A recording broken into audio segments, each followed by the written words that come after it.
Hello English learners and welcome back to another video. My name is Michael and this is Level Up English. I am moving away from London in about 2 weeks' time, so I thought I would make a video on my top tips for anyone who is visiting London. I'm going to give you about 6 tips that I think you should know if you visit London, and also some maybe useful expressions along with each tip. So I hope you find it useful, and let's get into the video. So thank you for watching and hope you enjoy it. When you're watching this, probably I will have already left, so that's very sad. So whether you have plans to come here now, or maybe you're thinking maybe in the future one day you possibly could, or you just want to learn a little bit more about the culture and what it's like in London and the UK, then I think this could be an interesting video for you. Also a quick disclaimer that there are many different tips and pieces of advice you could get for visiting London. And all of the advice I'm giving you today is filtered through my own perspective and my experience. So you might disagree, but I think these are some good tips for anyone visiting London. The first tip is to stay on the right and keep moving. One thing that I have found moving from the countryside to London city is that people are a lot more impatient than you might find in other places in the UK, and perhaps your country as well. Particularly when you are on the tube, the underground, you're on some kind of public transport, so don't stand in the way. When you're on the escalators, stand on the right side. When you're walking in the corridors, walk on the right side. If you take up too much room, or you stop moving suddenly, people behind you will get very mad and they might shout at you or even push you out the way. I have seen these things happen before. Many people will get quite infuriated if you do this. Infuriated means very angry and annoyed. So keep that one in mind. Don't stop suddenly and be aware of your surroundings. My next tip is a good one for if you're staying here a bit longer. If you're staying here longer than a week or so and you think you'll be using public transport quite a lot, I would recommend getting an Oyster card. An Oyster card is like the contactless card that you can use to put money on, we say top up money, and use buses and the trains and a few other services like that. It's so much more convenient than having to get a paper ticket every time or a mobile ticket. Maybe your phone's going to run out of battery and that's not good enough. The Oyster card is so convenient. And one extra tip, which is especially useful for those of you living in London, maybe for the first time, is get a rail card if you can. A rail card is a discount on the trains that gives you 1/3 off the price of your tickets. So that means if your ticket is about £10, using your rail card would put it down to somewhere closer to £6 or £7. And what most people don't know is if you go to the tube station, the underground station, talk to one of the staff members, they can help link your rail card and your Oyster card so you can save a lot of money that way. So be sure to do that because many people who come here do not realise this hack. The only thing you have to do with the Oyster card is to keep tabs on your balance. To keep tabs on something is to keep an eye on something, to watch something.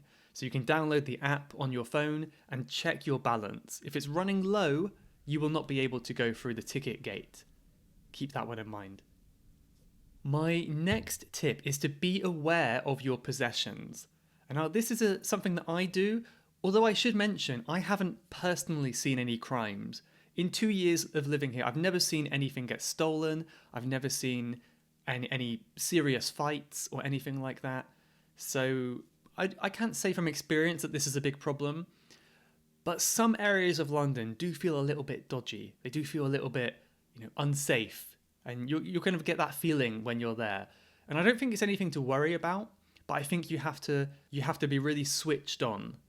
To be switched on just means to be aware of where you are and not to be, looking at the sky while someone takes your bag.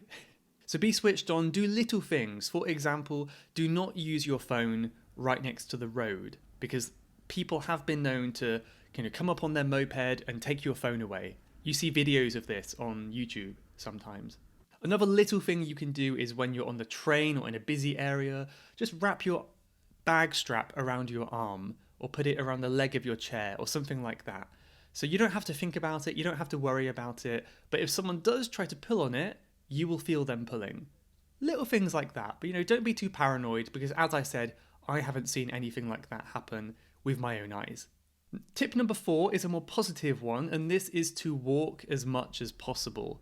I really mean it because a lot of people come here and they spend most of their week on the tube, on the bus, in taxis or whatever, and I think London is one of the best walking cities I've ever been to, partly because there's so many different areas. You can walk from one area to the next and it feels like a different town or city. Everything feels different depending on where you go.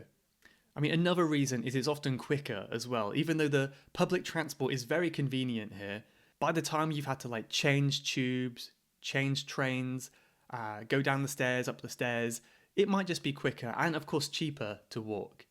And I think walking is when you will see all these hidden gems. A hidden gem is like a secret thing that maybe many people don't know about, like a secret tourist spot, but no one is there. My favourite thing to do is just put in some music, play some kind of relaxing music, go for a walk and just see what I can find. It's one of my favourite things to do in London. Tip number 5 is another warning, and this is do not be too loud in public, especially on public transport. You will see people doing this sometimes. I would say many people that do this are not actually from London or the UK, and they may not realise that this is kind of a taboo thing to do. Taboo means wrong, not allowed. And I think one reason why people don't realise is because British people can be quite reserved, generally, and even when everyone is annoyed by something, people will often just keep quiet and not say anything.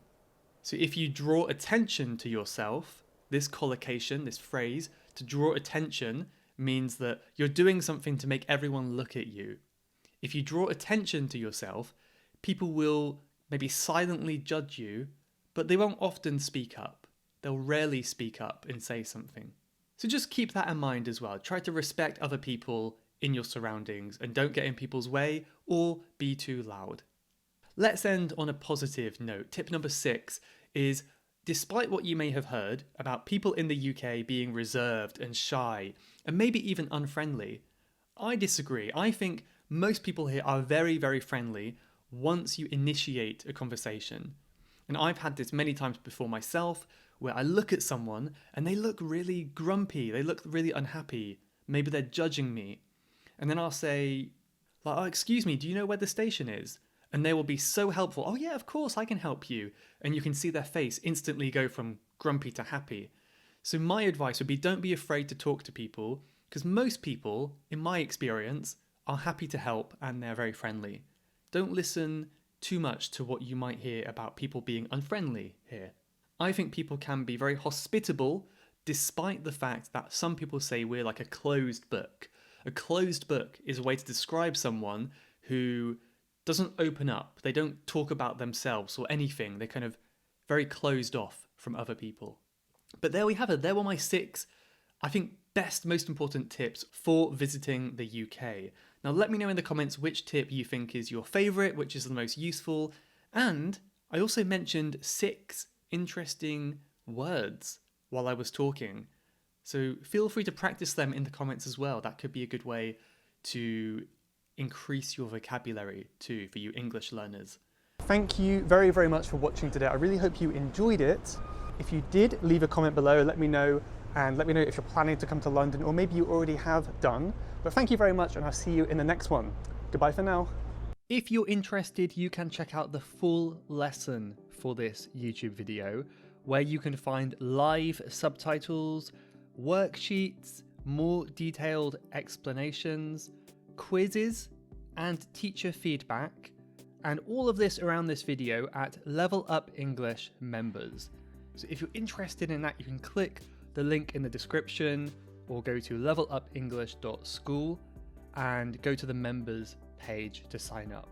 I hope you enjoyed this video, and I hope you find the bonus worksheets helpful as well. Thank you for watching.